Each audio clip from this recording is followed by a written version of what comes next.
So I want to speak about the existential foundation of exam stress.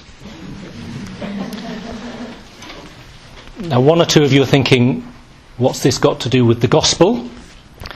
And most of you are probably thinking, I've been holed up in my study room for the last 7 days. It's the first time I've seen daylight in all that time, and I haven't come to Mass to hear about exams. Well, just bear with me. Why do we get stressed about exams and deadlines? And I'm allowed to say we, because I've done my fair share of exams in my time as well. But why? Why the stress? Well, there's lots of reasons. There's the sheer grind, the hard work, the lack of sleep, etc. There's the how much our future depends on it. There's the fear of failure. There's the peer pressure. Everyone else is going mad with stress, so we feel obliged to keep up with them. All of this is true, but I think there's a deeper reason for this kind of anxiety, and it's not actually just for students doing exams. It's an underlying pressure that we don't often put into words to live up to something, to become someone. If I get this grade, this qualification, then I will become this person. And I'm not sure if I can do this. I'm not sure maybe if I actually want to do this. And regardless of whether I can or I can't, it makes me doubt my own identity, my own being, my sense of worth today, now. That's why I call it existential. And I'm using the word in all seriousness. Who am I? What's my life, my identity? What am I worth today, knowing I've got this massive exam or assignment coming up in a week or a month? On Wednesday, I stayed with some old friends, and they kicked my godson out of his room so I could have a bed for the night. And in his room, apart from all the Manchester United posters, which meant I couldn't sleep very much, in his room, like lots of young children, there was a height chart on the wall. Did you have one of these? A chart with the heights marked centimetre by centimetre, and you put a little pencil line where your present height is. Maybe you do this every month or every 3 months. But this was one of those charts that you buy from a shop, and for every centimetre on the height chart, it had the name of a different famous person who had reached that height. So my godson in year 7, about this high, I don't know how big that is, shorter than me, he had passed the height of R2-D2 and Yoda, but the massive pressure on him to grow taller, quicker, so that he can aspire to be like all these other named famous people on the height chart above him. Do you feel the pressure? Now, there was an excitement in this. He longed to be taller so he could play forward in the rugby team. But the pressure to grow taller, to be bigger, to pass exams, the existential anxiety pinned up on the wall in front of him. But what is the real, deepest source of our identity? That's the question I'm getting at. It's the fact that we are children of God. As St. John says in the second reading, think of the love that the Father has lavished on us by letting us be called God's children, and that is what we are. To be a child of God. You, God's son, God's daughter. That this isn't something you have to achieve by your own efforts. You can't. It's who you are in your very being, an identity, a gift that can never be taken away from you. It was given like a seed when you were created in your mother's womb. And it was renewed in a far, far deeper sense when you were reborn in the waters of baptism. Now look, it's true, there's lots of growing to do still as a Christian. You're not a saint yet. Well, not many of you as I look around this congregation. There is a journey from the rebirth in baptism to the birth into eternal life that we hope will be ours at death. So it's not to say it's all over. We're not passive, we're not complacent.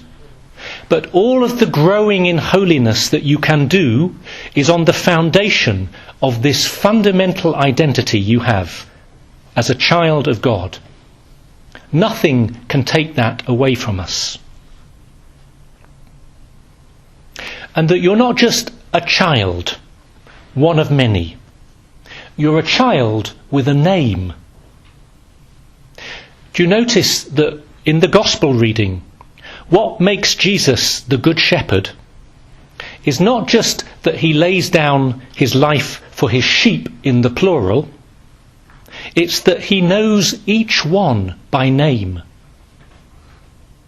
I am the Good Shepherd.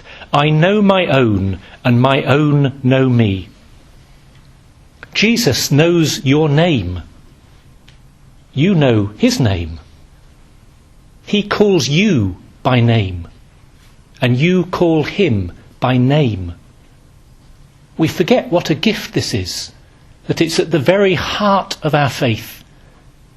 His name for us and our name for him. How often he calls people by name in the Gospels. I'm sure you can think of some examples. In Jericho, Zacchaeus, come down, I must stay at your home today. Zacchaeus. By the Sea of Galilee, Simon, son of John, do you love me? By the empty tomb, just one word, Jesus said to her, Mary. Thinking of names, my sister is having a baby very soon, next week we hope. And it's raised lots of interesting questions about names. First of all, because they found out that he's a boy through the scan 3 months ago. So back then, they named him Thomas. So I've been praying for little Thomas for the last 3 months. And one of my friends, when I told her this, was really surprised by this, a little bit unsettled. You've named the baby before he's born, but why not? He's a baby boy. He's a human being, fully alive in his own way. He just happens to be in the womb still. So they named him Thomas. But on top of this, since then, I've been talking to the Chinese students who come to Mass here at Newman House, some of you in the congregation, getting advice about what his Chinese name should be, because he's a quarter Chinese, from the Wang family lineage. So eventually, when my sister and brother-in-law do decide, my nephew will have a family name, Fig, a Chinese generational name, which is Dao, which applies to all the male brothers and cousins in the extended family. He will have a Chinese personal name, to be decided. Not by me, by my sister and brother-in-law. And he has already, but he will have even more clearly at his baptism, a Christian name, Thomas.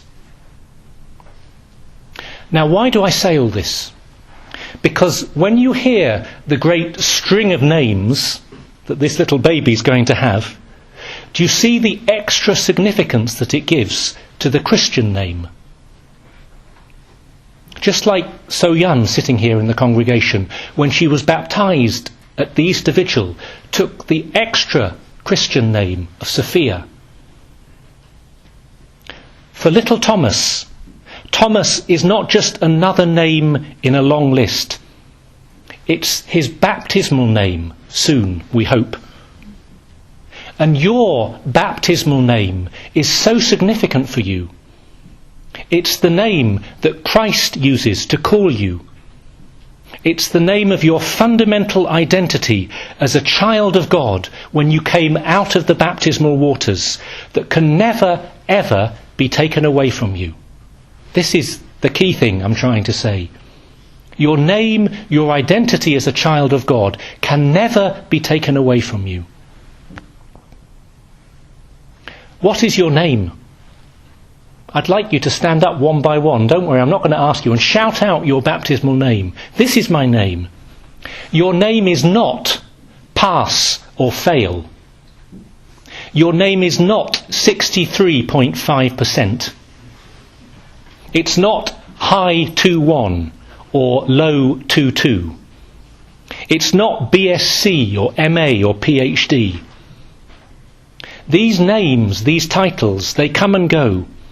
I'm not saying they're unimportant or irrelevant, but they're not fundamental. What matters ultimately is not your CV, your curriculum vitae, but your CS, your Christian story. Your Christian story. The name you're given at baptism and the new name you will be given in the future as a sheer gift by Christ. This is something we don't think about very often. But as he promises in the book of Revelation, I quote, "To the one who conquers, I will give a white stone with a new name written on the stone, that no one knows except the one who receives it."